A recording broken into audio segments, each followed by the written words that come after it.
The United States may be preparing to redraw the battlefield map without moving troops. Inside the Pentagon, officials are weighing whether to divert critical air defense missiles meant for Ukraine to the Middle East as the Iran war intensifies.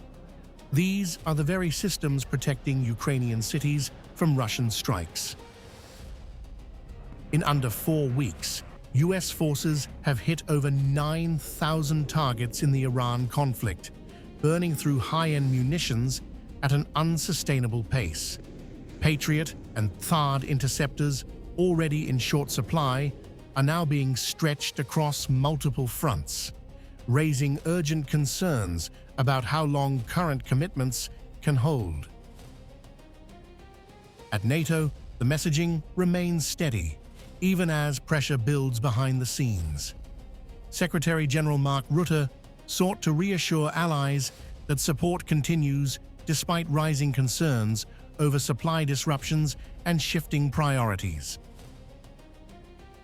First, on Ukraine, the good news is that essential equipment into Ukraine continues to flow. Again, it's not for me, and it's not very difficult to do this in an open presser, but to comment on individual weapon deliveries. But I can assure you that the critical support from the United States into Ukraine, paid for by allies, so this famous abbreviation PEARL, continues to flow. And this is crucial because this is next to the intelligence the US is sharing with Ukraine, which is essential. It is also essential defense industrial output from the United States, from their stockpiles, when it comes to, for example, interceptors for Patriot systems, but also other crucial and vital military gear. At the center is a NATO-backed program where European nations fund US weapons for Ukraine.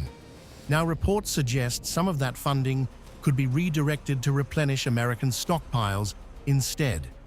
That raises serious questions about control, trust, and whether Europe's money is still serving Ukraine's battlefield needs.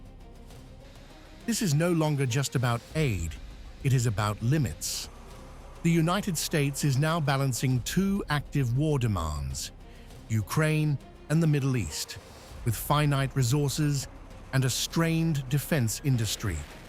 The result is a quiet but critical trade-off, where every missile sent to one front may leave another exposed. As Washington weighs its next move, the reality is stark.